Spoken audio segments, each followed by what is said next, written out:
Luke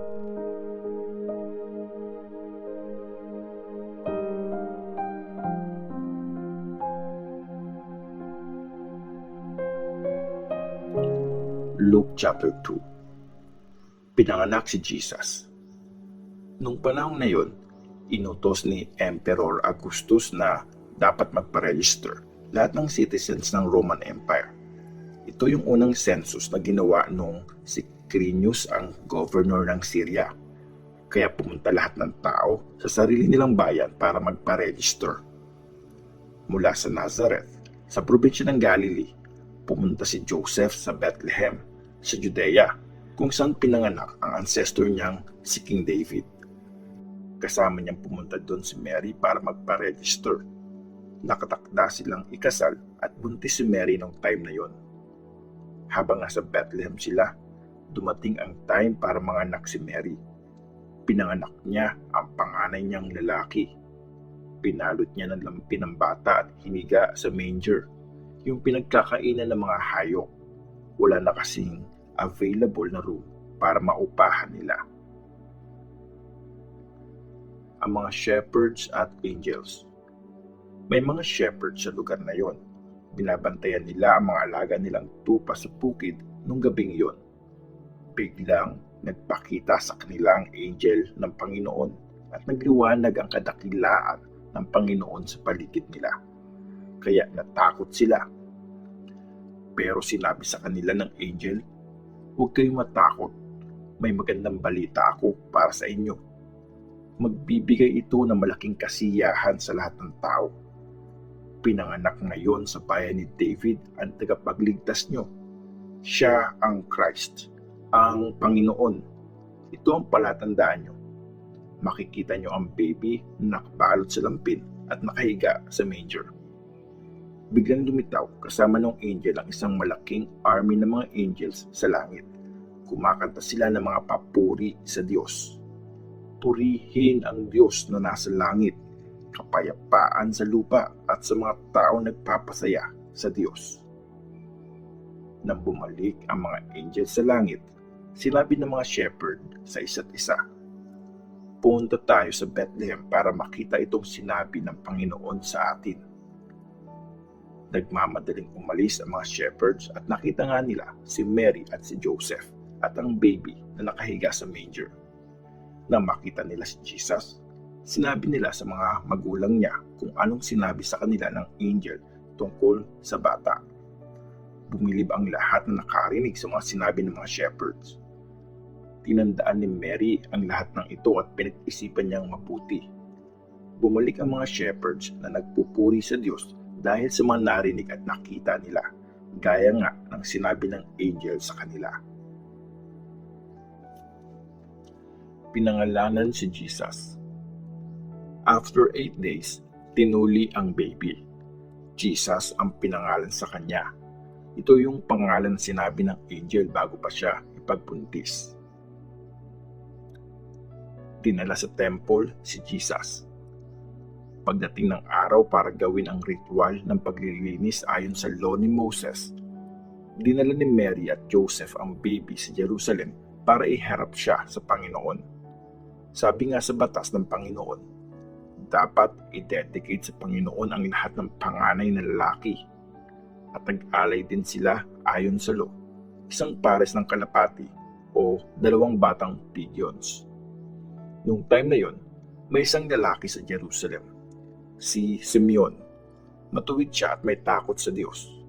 Hinihintay niya ang kaligtasan ng Israel at nasa kanya ang Holy Spirit.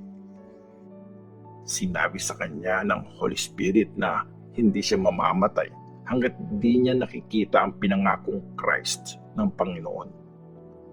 Ginaid ng Holy Spirit si Simeon at pumasok siya sa temple. Nang pinresent ni na Mary at Joseph ang batang Jesus sa temple ayon sa requirement ng law, kinarga ni Simeon ang bata at nagpasalamat siya sa Diyos. "Panginoon, pwede na po akong mamatay ng payapa kasi natupad na ang promise niyo sa inyong lingkod. Nakita ko mismo ang kaligtasang ginawa mo na hinanda mo sa harap ng lahat ng mga bansa. isang ilaw na nagpapakita ng kalooban mo para sa mga Gentiles at nagbibigay ng luwalhati sa iyong bayang Israel. Namangha ang mga magulang ni Jesus sa mga sinabi ni Simeon tungkol sa bata. Blines sila ni Simeon at sinabi niya kay Mary, pinili ng Diyos ang batang ito para wasakin at iligtas ang marami sa Israel.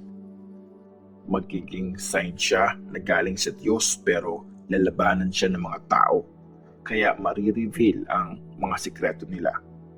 Ma-experience mo ang sobrang lungkot na parang patalim na sasaksak sa puso mo. Nandun din ang matandang prophet at byuda na si Ana. Anak siya ni Panuel na nanggaling sa tribe ni Asher. 7 taon lang sila nagsama ng asawa niya, tapos nabiyuda na siya.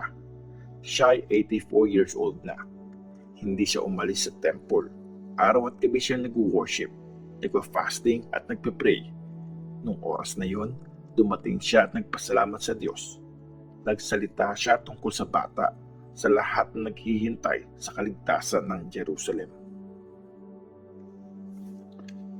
Ang pagbabalik sa Nazareth. Nang magawa nila ang lahat ng requirements ng law ng Panginoon, bumalik sina Mary at Joseph sa bayan nila sa Nazareth, sa Galilee. Lumaking malakas at matalino ang bata at nasa kanya ang blessing ng Diyos. Ang batang Jesus sa temple. Taon-taon, pumupunta ang mga magulang ni Jesus sa Jerusalem para umattend sa piyesta ng Passover.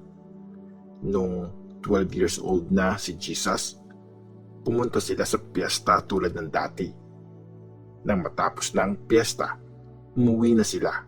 Pero naiwan ang batang Jesus sa Jerusalem at hindi ito alam ng mga magulang niya. Akala nila kasama nila si Jesus sa grupo. After nilang mag-travel ng buong araw, sa kanila hinanap si Jesus sa mga kaibigan at kamag-anak nila. Nung hindi nila makita si Jesus, bumalik sila sa Jerusalem para hanapin siya. After 3 days, nakita nila ang batang Jesus sa temple. Nakaupo siyang kasama ng mga teachers. Nakikinig siya sa kanila at nagtatanong. Bumilib ang lahat ng nakarinig sa kanya dahil magagaling ang mga sagot niya. Namangha ang mga magulang ni Jesus nung makita siya. Sinabi ng nanay niya, "Anak, bakit mo ginawa sa amin to? Sobrang nag-alala kami ng tatay mo kakahanap sa iyo." Sabi ni Jesus sa kanila, "Bakit niyo po ako hinahanap? Di niyo po ba alam na dapat nasa bahay ako ng tatay ko?" Pero hindi nila naintindihan ang sinabi ni Jesus. Sumama siya sa kanila pabalik ng Nazareth. Naging masunurin si Jesus sa kanila. Tinandaan ng nanay niya ang lahat ng ito sa puso niya. Lumaki si Jesus na malakas at matalino. Nasa kanya ang blessing ng Diyos at natutuwa ang mga tao sa kanya.